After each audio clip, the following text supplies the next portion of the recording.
could not have seen this coming. Truly could not have seen this coming. Okay, so basically, just to bring you up to speed in case you are just like living your life or whatever.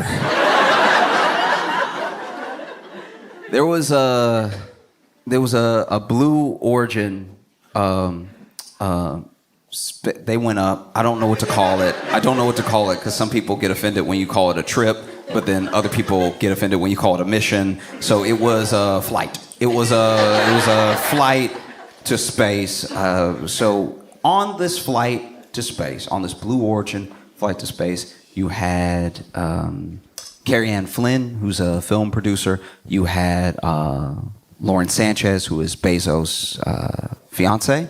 You had Aisha Bowe. I think that's how you pronounce her name. And she's an actual like aerospace engineer.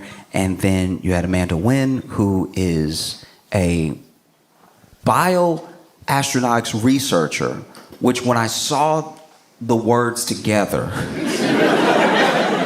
I was like, every once in a while you'll see somebody who has a job or a field of study that makes you feel dumber than is fair. Do you have it? Because you'll just be living your life and then they'll be like, I'm a bioastronautics researcher. And it's like, is that Iron Man? What do you...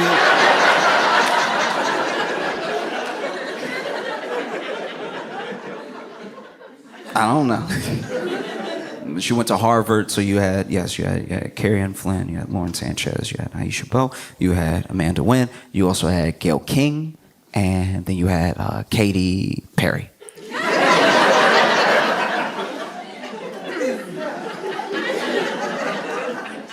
You had this set of individuals come together to go up in space. So here's what happened. Basically, they went on this Blue Origin flight. Now, Blue Origin is owned by Bezos, and it is like space tourism, pretty much, where they will send you up there, you'll fly up there, and you'll look around, and then they drop you, but it's like completely safe. And there was a bell. I don't know what the point of the bell was, but there was a bell that they rang before they got in. And ringing the bell was how you could tell that Gayle King didn't really want to go at first. Like that,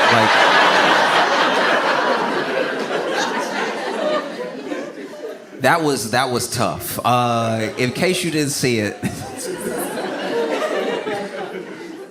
I think Aisha had just rung the bell. She was all happy. She was like, "Yeah!" You know, gets into the little craft, and then Gayle's walking up behind her, and she goes,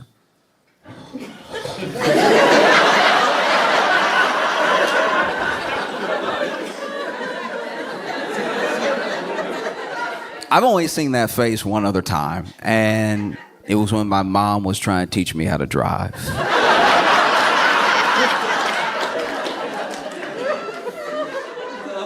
I love my mom, and I know my mom loves me, and I know that my mom, but she believes in me sometimes too much, you know? Like, my mom would say the stuff that parents are, like, quote-unquote supposed to say when you're a little kid. You can do anything you put your mind to. Ooh, you know, you may not get it now, but if you work harder, you're smart enough to figure it out. All of the positive affirmations you're supposed to give a kid to get them to accomplish something down the line, something difficult, right? Something that may seem nearly impossible. And I really believed my mom when she told me these things. When my mom told me, oh, look, you may not be the fastest, the strongest, you may not be able to grasp something right away, but if you put your mind to it, if you put your mind to it and you read that sentence over and over and over again, eventually you'll get it. And then if you keep doing that with the whole book, you'll understand it. You know, it's just, my mom was, always imparting on me that enough attention and hard work could get you to the places that talent got other people easily, you know? And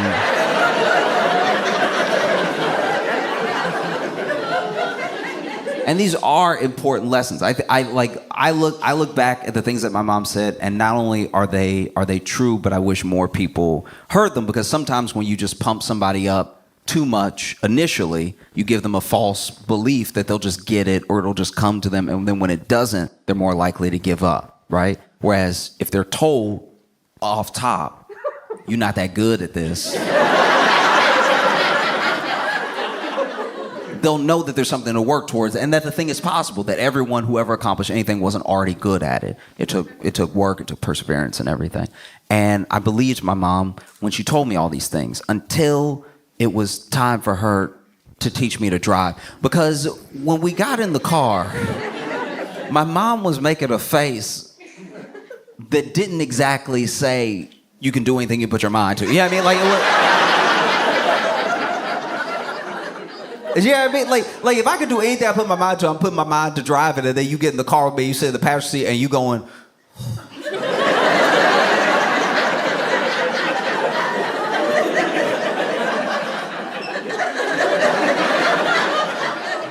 I'm starting to think that there's more to this whole thing, you know.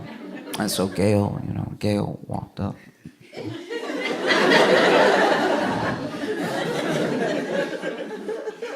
They all get in the craft and they all pop off. They all get in the...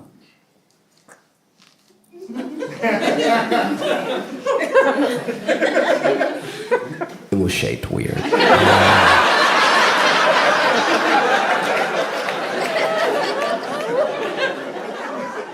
But I'm not an astronaut. I'm not a physicist, I'm not a scientist, so I will be using the wrong terminology a lot. Be patient with me. But this rocket craft, this, it wasn't because a ship feels substantial. You know what I mean? Like the Death Star feel like a ship. This feel like the tip of a rocket. Feel like they got in the tip of the rocket. And so they in the tip, and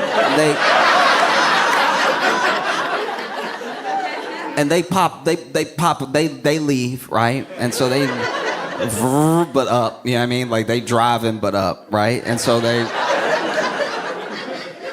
they shoot right up into the sky, and they're gone, right? And I thought when I heard about it initially, I thought, oh wow, they're gonna be gone. I didn't know anything about Blue Origin. I didn't know anything about the flight. So I thought they'd be gone for maybe, who knows, like a week or something. Like I thought it was gonna be. I was like, man, Gail gonna miss some, you know, Gail King's on the morning news. She gonna miss a couple of days. You know? Like Katy Perry's got a whole tour that she's starting on, like. And I'm sure that, you know, Aisha, I'm sure the people with, like, jobs I can't pronounce also have somewhere to be. So I'm like, they're going to be gone for, like, a week. And then they came back almost immediately. It was 11 minutes. I didn't know it was going to be 11 minutes. And honestly, 11 minutes, because here's the thing. The whole thing is a very cool sounding thing, and I've never done anything like it in my life. So I'm not diminishing what it must be like to go up that high. I'm just saying I've been on runways for an hour, and and I feel like for what it was, they should have got some more time up there. That's just me. That's just me. I'm not. Do you see what I'm saying? Like I'm saying, if you go ahead and you do all this stuff to go up there, like don't make it a high five. Like let me be up there for a while, and then they come down, and it looked like they landed hard. Now I've both heard from friends, and then I read a whole thing about how there's this thrust that they use with the landing where it basically goes off one time to sort of soften the blow a little bit on the way down, and then it goes off one more time to make sure that you don't slam into the ground. That being said, enough dirt did move that I thought they slammed into the ground pretty hard. I thought they were all going to be flat when they opened the door. I was when I saw that, I was like genuinely worried. I was like, that look, oh, like it made me by myself sitting in my apartment go, oh! And it doesn't help that the audio also doesn't sound great. I don't know if you've heard the audio of them coming down, but they're up there in space and they're floating and everything. And then when it's time to come down, all you hear is, like, it's the most garbage, like,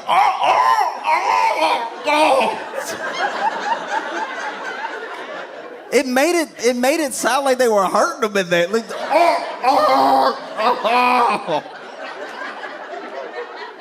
like, no, listen to it for real. It sounds insane. And don't get me wrong, if it had been me in there, I can confidently say, if it had been me in there with them, you wouldn't have heard anything. You wouldn't have heard anything because I would have already passed out a hell of a long time ago. I would have passed out so fast. As soon as I saw Earth coming back fast, I would have been like, no, thank you. You wouldn't have caught me screaming because I would have been unconscious. There's no way. I wouldn't be up here. At most, you would have got a, like, that's all I'm hitting you with. No, that was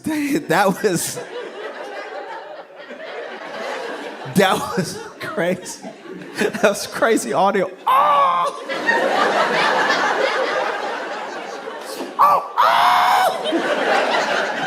It honestly felt like, okay, because it did low-key feel like what happened in the landing was like somehow everything Gail was worried about going up. You know what I mean?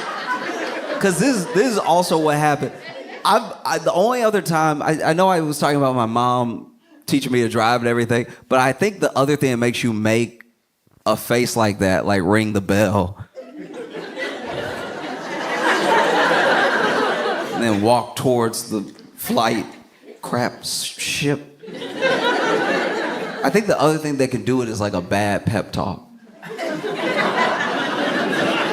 There are good pep talks. There are pep talks that like really bring it out of you. The thing that the person saw in you that was giving you the pep talk, it comes out through their inspiring words, right? You see it a lot in football movies.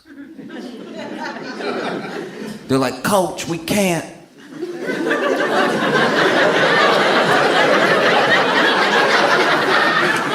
Coach, we can't get another touchdown. They big.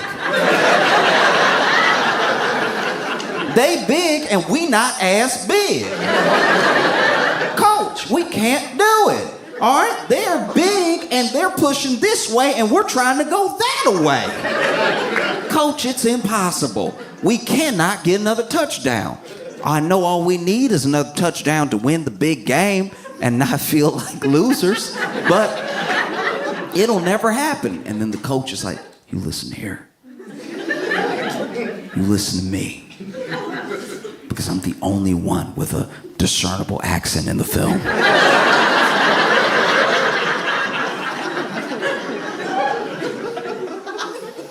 You can tell me all day what you can't do. But even when you say it, even when you say you can't do it, you know what's in there? It's can. Keep saying that you can't do it. Keep saying that you can't do it. Every time you say you can't do it, you're saying you can do it, but you're adding extra. You don't need the extra. You can do it. You can do it if you just want it bad enough. How bad do you want it? How bad do you not want to be a loser? This team, they beat you every year. That's why we're doing the film. Every year, they beat you. We covered it. And we even covered in the foreshadowing that one of you is going to have a lifetime injury. But every year, they beat you in this game that doesn't really mean anything. But you put your bodies on the line to lose out of fear. You don't have to be afraid anymore. You got to put your bodies on the line one more time. This is your very best I want from you because this is it.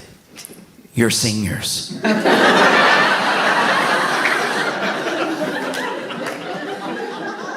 This is all you have. Some of you are barely going to graduate.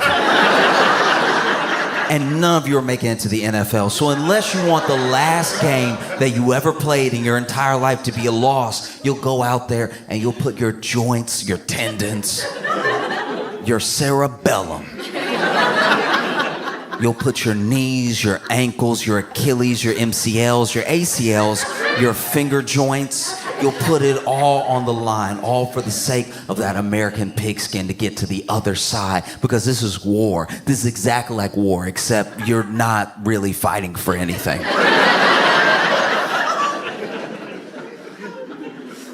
And when you win, when you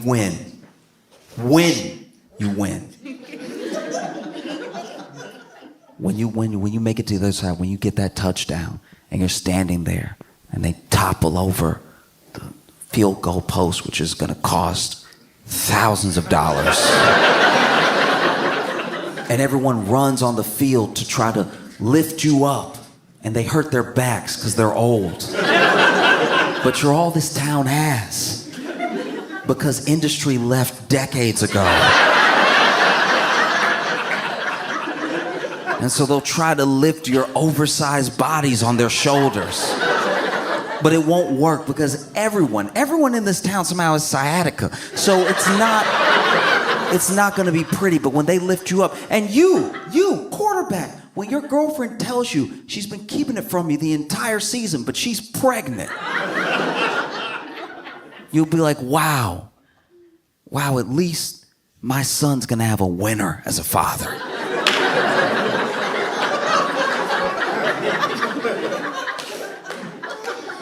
And you, running back, when you're holding your leg hoping it's not that bad, it is that bad, by the way.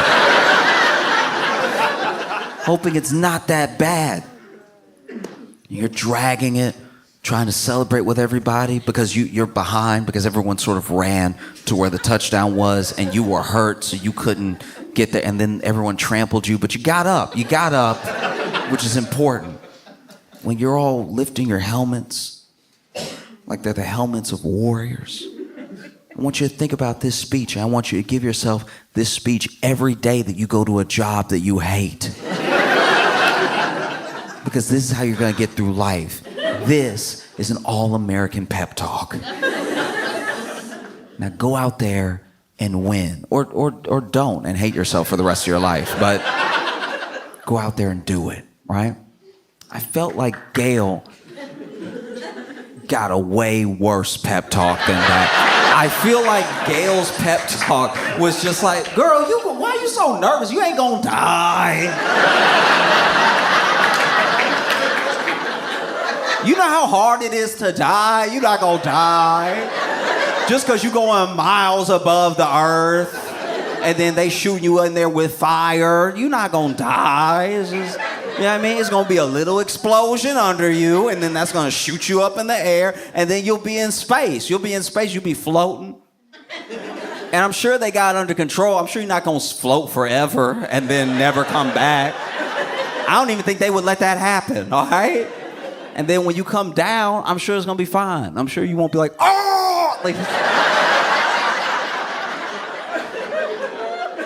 I'm sure it's gonna be fine. When you head back down, I bet you it's gonna be so smooth. You're gonna be floating down in a little parachute they do, and then I guarantee it. And then when you fall, you know, when the little craft hits the ground, you won't break your back at all. You know what I mean? That's already been done. We talking research in the 60s and 70s where people came back down and broke their whole back. That's not you, okay?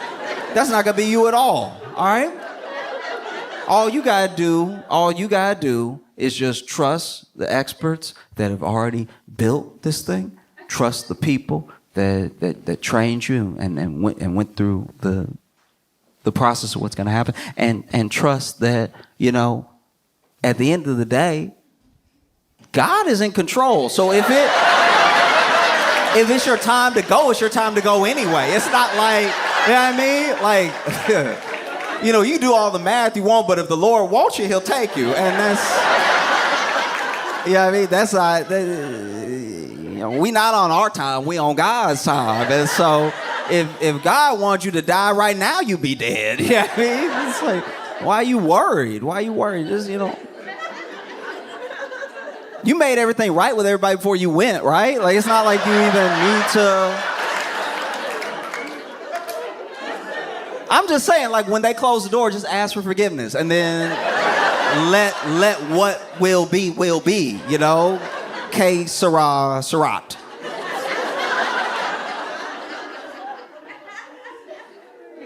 No, she just looked like she got one of those rough pep talks that had her like, okay.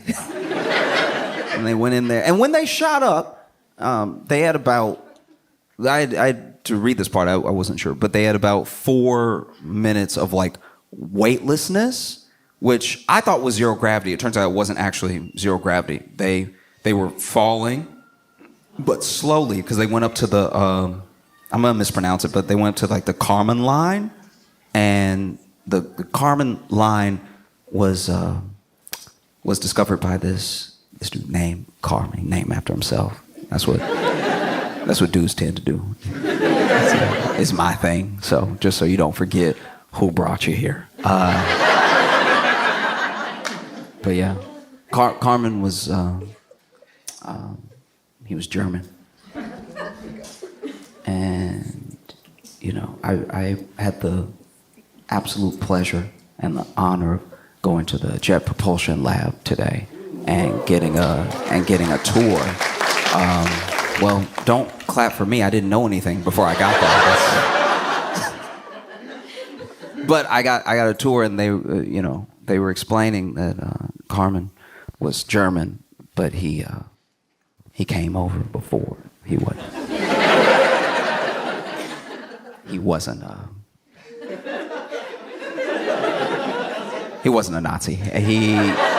He came over before everything really popped off in Germany, and then he actually helped develop rockets to shoot at the Nazis. He was kind of the most opposite of a Nazi you could be. He was kind of like, hey, get him, right? Which did make it awkward when we brought those Nazi scientists here. That's gonna be a quiet day in the lunchroom. Woo! You just eat your sandwich, it's like, oh, hello, Hans.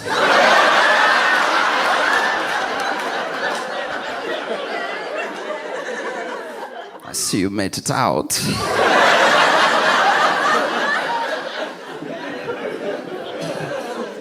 Beautiful weather.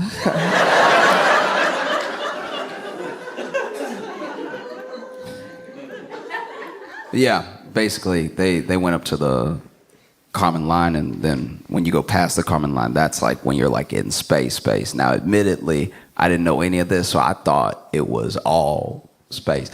I thought as soon as you left, it was space. I'm not saying I've ever been on a flight and I was like, ugh, space. I'm saying like they were high enough that they saw the moon and they saw like the corners of the earth that just looked cloudy, and I was like, that looked like space to me. It's very spacey.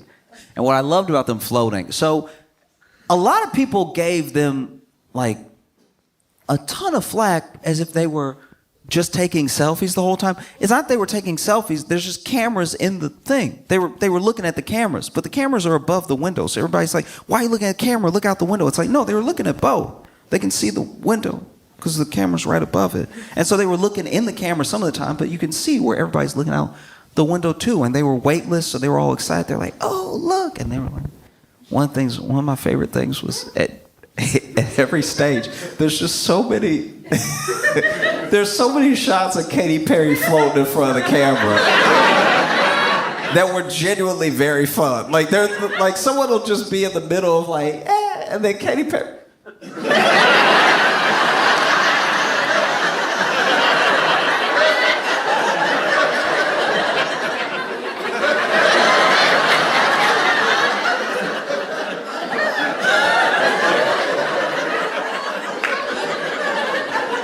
Man, yeah, that was great. That was dope. Like, and she just had stuff too. There was one point she had this daisy, and I was like, all right, yeah, I guess.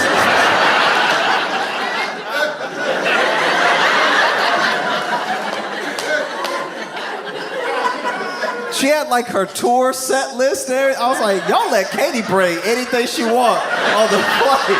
That's wild. Man.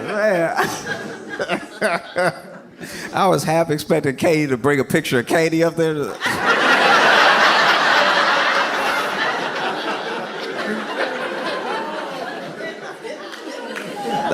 was dope. That was dope. And they were having fun up there, you know. It was nice to see people, you know, have fun. Then they came down and everybody was so mad. Everybody was so mad at them. Everybody treated those 6 women like they were another reboot of an all-female Ghostbusters. Everybody.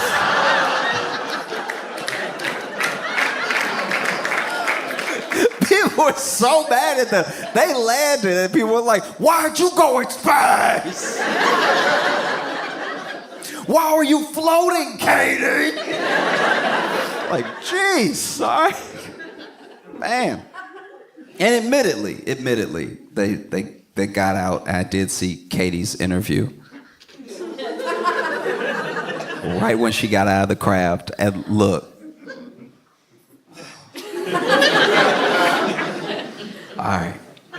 I'm gonna do my best. Okay. I know when somebody is like annoying or odd online and you say one thing, you're one person that says one thing, it's not, in your mind, that big of a deal because you're one person saying one thing. You might not even be saying anything that nasty. You're one person saying one thing. But if 10 million people all say something, we are now piling on one person who didn't do anything but be, I don't know, I guess a little tone deaf or annoying or whatever, right? So quickly, what could have been like a couple people being like, that's not it, turned into the entire internet being like, oh, send her back.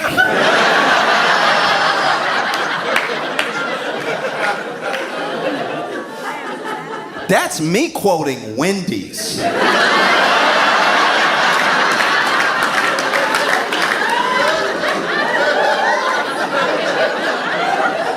You know Wendy's, the sandwich company. You know Wendy's of baked potato fame? Wendy's. Wendy's was like, send her back. And then even, you know, Katy's team shot back at Wendy's like, how dare you wish death on Katy Perry? It's like, all right, both of y'all need to chill because she didn't die the first time. They said send her back. I don't think anybody's wishing death on her. And then, you know, she had her interview, and I've been the person who has tried to help the person who didn't hear what they sound. Okay, a good example is there was a foreign exchange student one time at my school, and whenever people transfer, especially like the year's already started and they transferred, right? That is an easy target for other kids. That's a kid that's not, I'm not saying they have to get bullied, but are potentially gonna get bullied because now anyone who is at the bottom of like the high school hierarchy, there's a new person. We don't know anything about this person. So unless they prove that they're very, very cool, very, very quickly, they can be at the bottom. And because no one wants to be at the bottom, the people that were at the bottom also pile on this person, right? And so I remember just being in conversation with people like, hey, chill, leave them alone. I know they're a little odd. I look back, I was bullied. I was bullied when I was a kid. And now as an adult, I look back and I'm like, bullying is wrong, but I do see where a couple of them were coming from at certain points where I was doing the most. Like there were a couple times I did open myself up to some scrutiny. Yeah, I mean, like there are a couple of days that I could have not been humming some musical theater number so loud in the boys' locker room. Like I could have not invited some of that in. I know I was just being myself, and everybody should be allowed to be themselves, but there's also common sense. And I don't know. Yeah, I was definitely in that situation one time as a kid. And I was like, hey, look, I know that they're different, but they're different. Just chill, right? And then one time they took out all the crystals, put them on the desk. Class hadn't started yet. All the crystals on the desk. Everybody, look, what you doing? And it's like, oh, these are my crystals. And then I was like, all right, y'all, be cool. Be cool. And then they grabbed 2 of the crystals and they're like, brrr. I'm like, see, you're not helping me help you. You see you're not helping me help you right now. Who else in the class? Who else doing it? I'm not saying don't be an individual. I'm just saying you know these aren't good people around us right now.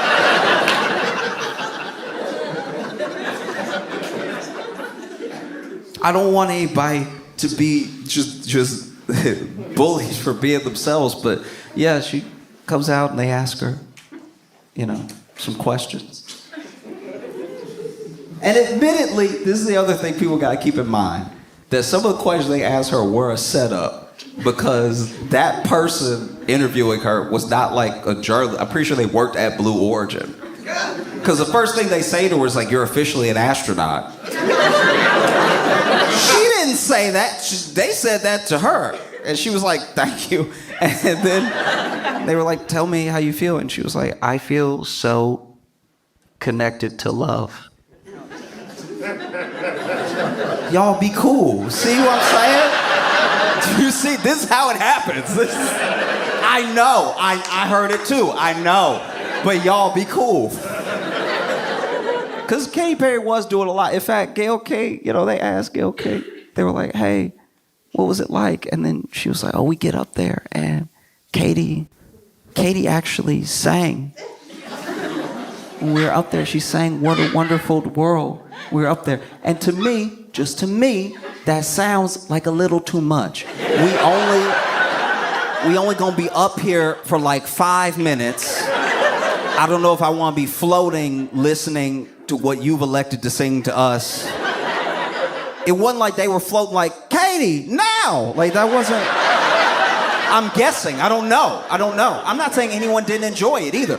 All I'm saying is that that's what Gayle Cake said, and when she said it, I had hoped. This is what I genuinely want from the bottom of my heart, is for Katy Perry to have sang What a Wonderful World like Louis Armstrong. That would have been fire. I'm not gonna lie. That's a Katy I can get behind. If Katy was, I see it in the rain. Railroad through. Floating? If Katy Perry had been floating, singing what a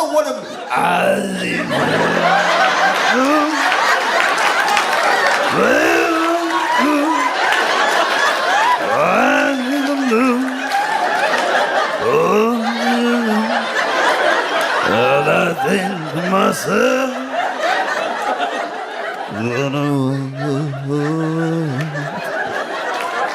be amazing. Oh, that would have been incredible. That would have been.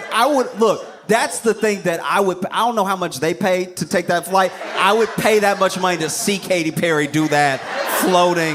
That'd be amazing. But you just, in your heart, you kind of know that's not what she did. You know what I mean? You know she did it in the most like theater kid way possible. You know what I mean? They in space, they float, and she was like that. Go ahead and plug up that one ear. Try to find the note somewhere.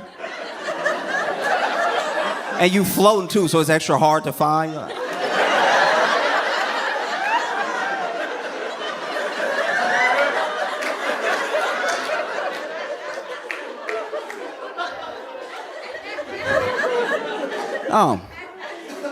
People were so mad. I didn't even know, I don't admittedly know much about space at all.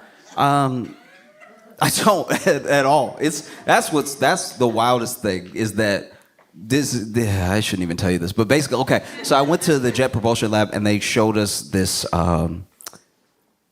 these arrows that are basically tracking pretty much like all the things that are known, right? So pointing at Mars, pointing at certain like planets, moons, everything.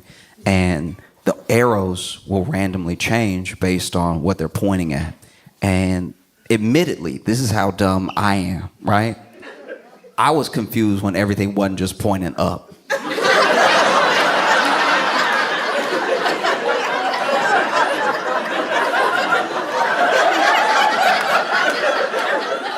I'm not a flat earther.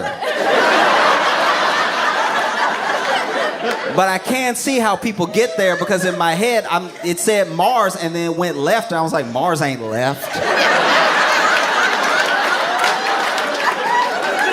This thing broken. Mars ain't left at all. That's crazy. Mars supposed to be up. I'm getting an attitude in my head. I'm like, Mars supposed to be up. What you mean Venus down? That's where China is.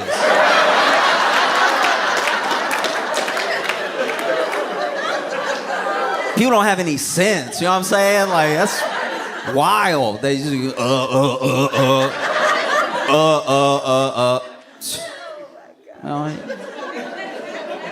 It went to a point at Saturn, and it was pointed at me. I was like, this thing broke, dog. I'm telling you.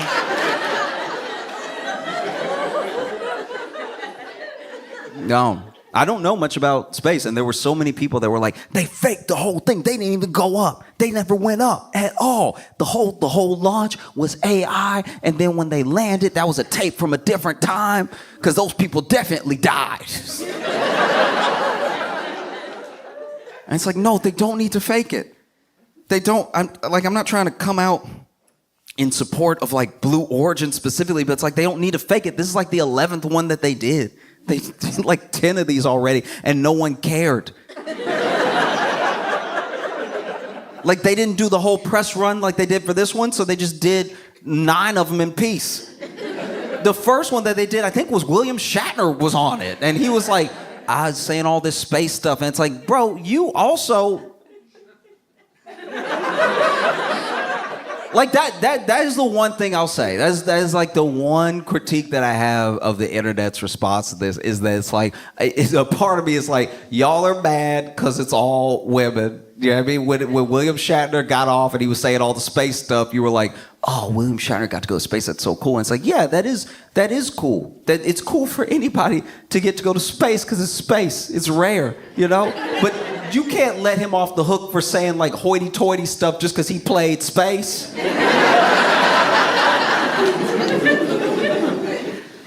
This is my thing. Maybe I'm the only one that feels this way, but I was happy for Gail that she got to go. I know that she's not, you know, like an astronaut. I know she's not trained in this sort of thing, but Gail needs a break. We make Gail interview everybody before their life fall apart. We made Gail interview R. Kelly right before jail. Don't act like you don't remember that. We made Gail sit there. R. Kelly know he going to jail too. You could smell the jail on him. He knew he was going to jail. That's why he was sitting there, didn't know what to do. He was half singing, half crying. Is this working? Sweating, people coming up to blot the sweat off, and you're like, y'all killing me! Hitting notes while he screams. Gail had to sit there the whole time. Robert.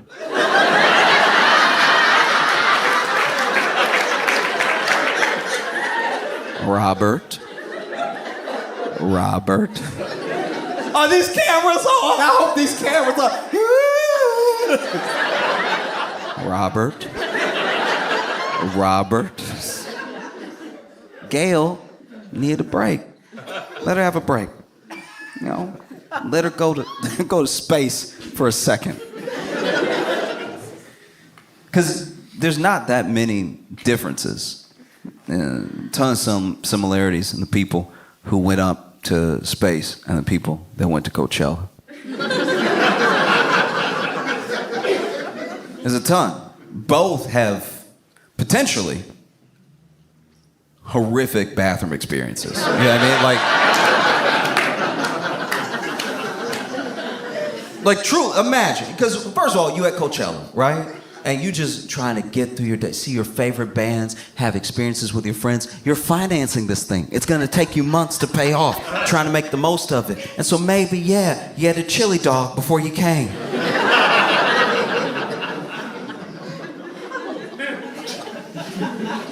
Now you're standing there, sort of stand dancing, listening to Weezer. Sick riff comes in, and right then you feel it.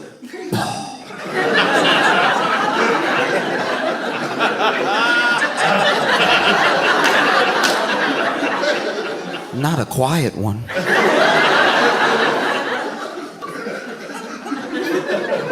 A quiet one is your body telling you, hurry.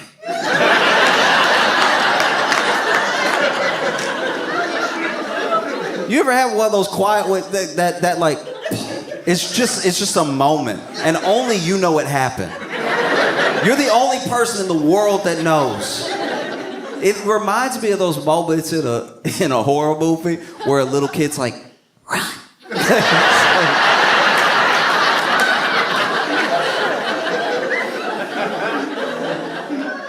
So you book it. You go out of whatever badge area you have and everything. You don't care about anything. You're just running, trying to get through. And what do you find? A line. A line to use one of the most blown out porta potties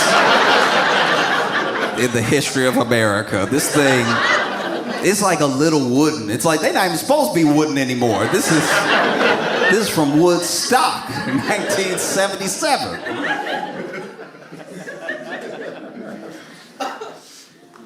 Same thing.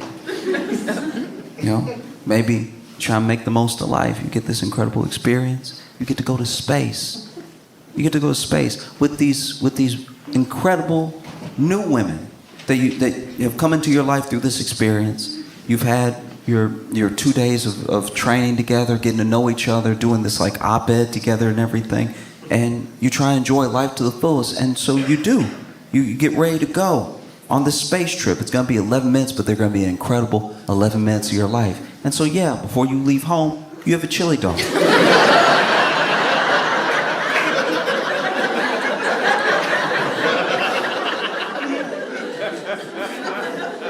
You have a chili dog, and you're walking on, and you ring the bell. You're having a good time. You strap in and everything, and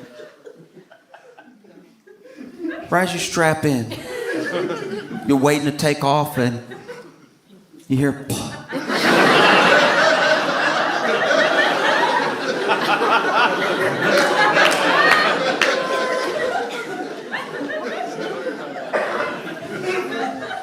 They take off, you feel a couple G's, you're like, no.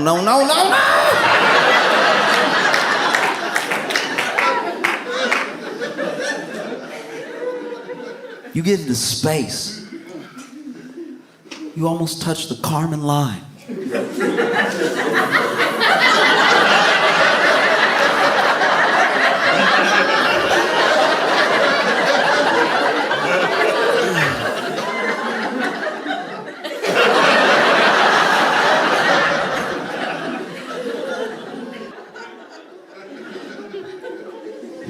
Then you hit the ground.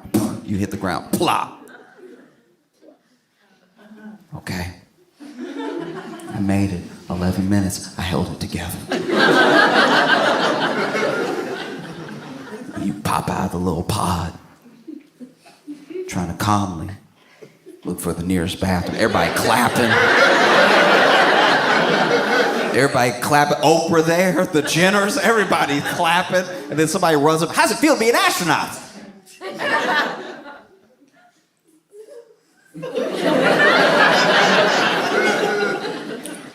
Can I tell you in 5 minutes? Oh, there's a ton of similarities with Space Trip and Coachella. Both cool outfits. You know, people at Coachella usually make theirs, but they have these cool suits made and everything. Both things sponsored by Amazon, sponsored by Bezos. Both things yield really interesting, esoteric captions on Instagram. They ask Katy Perry how she feels, and she goes, "I feel so connected to love." This is the most powerful spiritual loving experience I've had, second to the birth of my child, right? And be honest. Tell me that's also not an Instagram caption about Coachella. Like that, like if we're being fair, you know? When I watched Katy's interview right out of the pod, I was like, y'all clouded this woman just because the edibles hit. Like, everyone was so mad. They were so mad.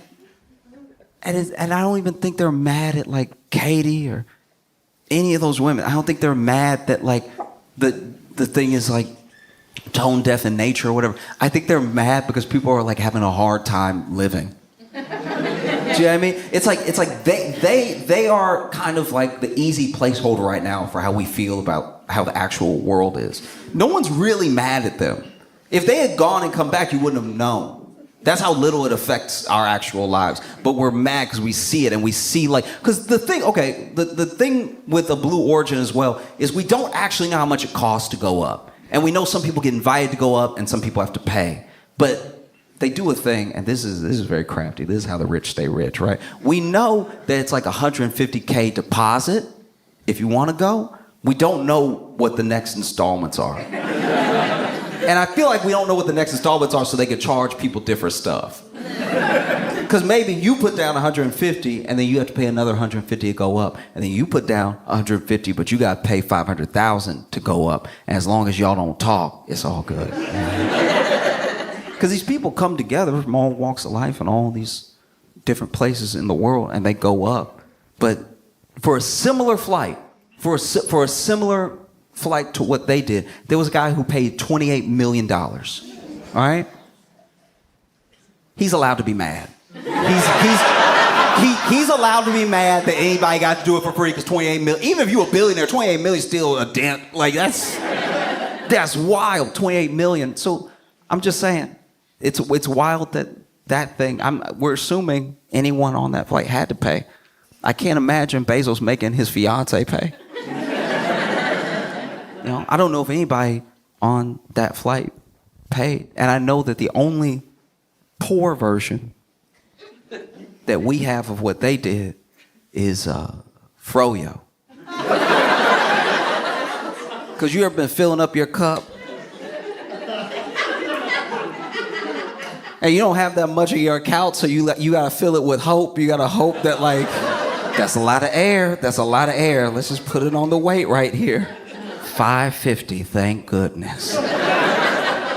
One time I was getting froyo and I was by myself, but there was a woman checking out before me, and she had stuffed it, got the cookie dough in there, and she had the M&Ms. She had a couple extra flavors, and it was high. It was like a little pyramid of froyo and everything. And then old boy went to ring her up, and it was $135. And I was like, I know he lifted the scale because I'm looking at $17 easy. And then it was my turn. And I put my little one flavor with 2 poppin' bobas in there. And he rang me up for $13.59. And I was like, so, you got your thumb on it, or what you do? This is crazy.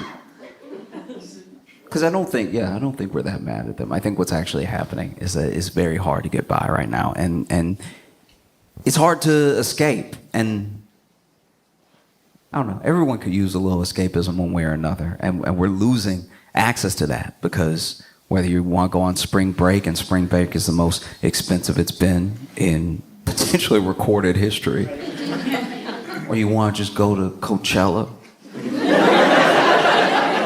Dude, Coachella tickets. So I didn't even know this was happening. Apparently, there are people that are like financing their Coachella trip in like installments. Like they putting Coachella on layaway. And it's not like some people. Apparently, it's like 60% of ticket goers are like on a payment plan for Coachella, which is insane. That's wild. That you, in increments, long after, you still paying for Coachella, long after Coachella and stuff. And then you see these people who get a break. They get to go to space for free. And you know they could have paid. You know they could afford to pay it. You get angry. And I think people would be less angry if they just went ahead and whether they did a whole flight or half a flight filled with people who just need a break. You know what I mean? That's all you gotta do. Just get like two of the most tired moms you can find.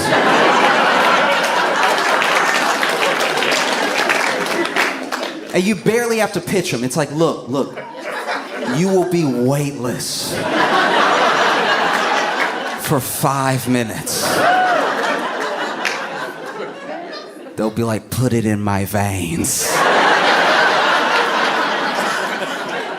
You know, just find like one server who's done like 2 doubles in 2 days. You will go to space. Be able to hear anything. Yes, that sounds right. You know, somebody is down on their luck, just needs to pick me up. Somebody who life has been incredibly hard for. You just grab them and you tell them, hey, I want to give you a trip to space. It won't be long, but it'll be spectacular. You will see Earth in the way that few people will ever get to in their entire lives. You'll see the beauty of the entirety of the planet, and you'll see how small all these people, all these problems, all these things are in the grand scheme of the universe. And Katy Perry will sing What a Wonderful World like Louis Armstrong to you.